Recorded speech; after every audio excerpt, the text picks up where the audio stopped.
Public বিশ্ববিদ্যালয়ে shutdown, প্রত্যয় pension scheme বাতিলের দাবিতে মানববন্ধনে বিশ্ববিদ্যালয়ের কর্মকর্তারা। এরপর আরও জানিয়ে দিচ্ছি, আওয়ামী লীগ নেতার মাসে অর্ধ কোটি টাকা চাঁদাবাজি। এতক্ষণ শুনছিলেন সংবাদ শিরোনাম, এবার বিস্তারিত। প্রিয় দর্শক, আপনি যদি এই চ্যানেলে নতুন হয়ে থাকেন, ভিডিওটি দেখতে দেখতে চ্যানেলটি সাবস্ক্রাইব করে আমাদের সাথেই থাকুন এবং ভিডিও সম্পর্কে আপনার মূল্যবান মতামত কমেন্টে জানিয়ে দিন। এবার থাকছে বিস্তারিত। পাবলিক বিশ্ববিদ্যালয় শিক্ষকদের উপর আরোপ করা প্রত্যয় পেনশন স্কিম বাতিলের দাবিতে সভা সমাবেশ, মানববন্ধন এবং কর্মবিরতি সহ নানা কর্মসূচি পালনে এবার সারা দেশে পাবলিক বিশ্ববিদ্যালয়ের শাটডাউন ঘোষণা করা হয়েছে। বিশ্ববিদ্যালয় শিক্ষক সমিতি ফেডারেশনের ডাকে সাড়া দেন পাবলিক বিশ্ববিদ্যালয় শিক্ষকরা অনির্দিষ্টকালের জন্য ক্লাস পরীক্ষা বন্ধের ঘোষণা দিয়েছেন। সে অনুযায়ী আজ থেকে অনির্দিষ্টকালের জন্য কার্যত অচল থাকবে দেশের পাবলিক বিশ্ববিদ্যালয়। ক্লাস পরীক্ষা বন্ধে এ সময়ে বন্ধ রাখা হবে অফিস আদালত এবং বন্ধ রাখা হবে কেন্দ্রীয় লাইব্রেরি। অনলাইন সন্ধ্যাকালীন ক্লাস, এমনকি শুক্রবার ও শনিবারের প্রফেশনাল কোর্স কার্যক্রমও চলবে না। মিড টার্ম, ফাইনাল, মৌখিক ও ভর্তি পরীক্ষা সহ কোনো পরীক্ষাই অনুষ্ঠিত হবে না। বিভাগীয় অফিস, সেমিনার, কম্পিউটার ল্যাব ও গবেষণাগারের তালাও খুলবে না। অনুষ্ঠিত হবে না কোনো একাডেমিক বা অন্য কোনো কমিটির সভাও। সারা দেশে পাবলিক বিশ্ববিদ্যালয় শুরু হওয়া এই অচল অবস্থার কারণে সেশন জটের সংখ্যা করছেন শিক্ষার্থীরা। বাংলাদেশের শিক্ষক সমিতি ফেডারেশন নেতারা বলেছেন, প্রত্যয় স্কিম সংক্রান্ত প্রজ্ঞাপন প্রত্যাহারের পাশাপাশি সুপার গ্রেড বিশ্ববিদ্যালয়ের শিক্ষকদের অন্তর্ভুক্ত এবং শিক্ষকদের স্বতন্ত্র বেতন স্কেল প্রত্যাবর্তনের দাবিও রয়েছে এই আন্দোলনের পেছনে। তারা বলেছেন, এসব দাবি আদায়ে শিক্ষকরা বিবৃতি প্রদান, গণস্বাক্ষর সংগ্রহ, মানববন্ধন, প্রতীকীয় কর্মবিরতি, কর্মসংস্থার কর্মসূচির মতো শান্তিপূর্ণ কর্মসূচি পালন করেছে। এছাড়া গত 25, 26 ও 27 জুন বিশ্ববিদ্যালয়গুলোতে অর্ধ দিবস কর্মবিরতি পালন করা হয়েছে।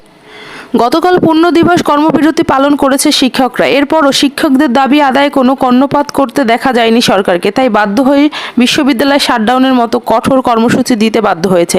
বিশ্ববিদ্যালয় শিক্ষক সমিতি ফেডারেশন মহাসচিব অধ্যাপক মোহাম্মদ মিজামুল হক ভূঁইয়া গতকাল বাংলাদেশের প্রতিনিধিকে বলেন, প্রত্যয়ন পেনশন স্কিম বাতিল সহ শিক্ষকদের দাবিগুলো মেনে নিলে বিশ্ববিদ্যালয়গুলোতে শাটডাউন পরিস্থিতি অব্যাহত থাকবে। আশা করি সরকার অবিলম্বে দাবি মেনে নিবে, যাতে দ্রুত আমরা ক্লাসে ফিরতে পারি। ফেডারেশনের সংবাদ সম্মেলনে গতকাল শিক্ষক নেতারা বলেন, প্রস্তাবিত প্রত্যয় স্কিম বাস্তবায়ন করা হলে মেধাবীরা ভবিষ্যতে শিক্ষকতা পেশায় আসতে আগ্রহী হবে না। যারা আসবেন তারাও ভুক্তভোগী হবেন। আমাদের আন্দোলন তরুণ সমাজের স্বার্থ রক্ষার পক্ষে এবং উচ্চ শিক্ষা ব্যবস্থা ধ্বংসের চক্রান্তের বিরুদ্ধে। আন্দোলনরত শিক্ষকরা জানান, গত 13ই মার্চ অর্থ মন্ত্রণালয়ের প্রজ্ঞাপনে জানানো হয়েছে, যেসব শিক্ষা কর্মরত কর্মচারী চলিত বছরে 1 জুলাইয়ের পর থেকে যোগ দেবেন তাদের জন্য সর্বজনীন পেনশন স্কিম প্রত্যয়ন স্কিম বাধ্যতামূলক করা হয়েছে।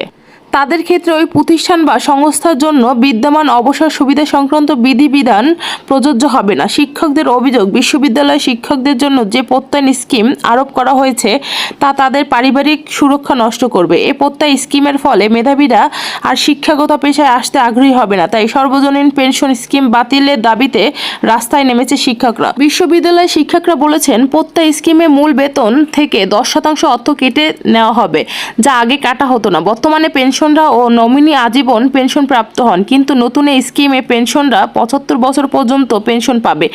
বিদ্যমান পেনশন ব্যবস্থা 5% হারে ইনক্রিমেন্ট পাওয়া যায়।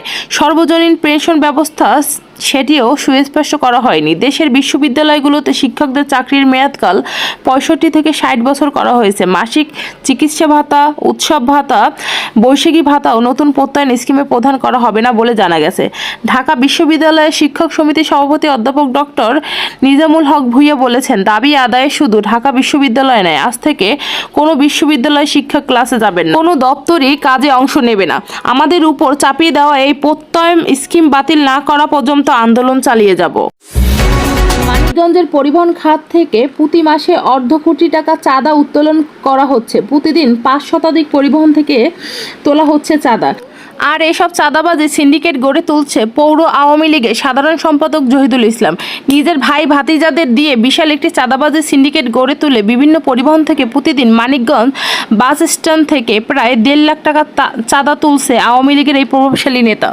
অনুসন্ধানে জানা যায়, মানিকগঞ্জ বাস স্ট্যান্ড থেকে সেলফি, নীলাচল যাত্রী সেবা, ভিলেজ লাইন, পদ্মা এবং স্বপ্ন পরিবহন থেকে প্রতিদিন 300 টাকা করে চাঁদা নেয়। এছাড়া প্রতিটি শুভযাত্রা মিনি বাস থেকে 1200 টাকা চাঁদা নেওয়া নেওয়া হয় এবং প্রতিদিন চাঁদার পরেও প্রত্যেক স্বপ্ন পরিবহন থেকে মাসে 1,000 টাকা মাসোহারা নেয়। প্রতিদিন মানিকগঞ্জ বাস স্টেশন থেকে 5 শতাধিক পরিবহন থেকে 300 টাকা করে চাঁদা উত্তোলন করা হচ্ছে।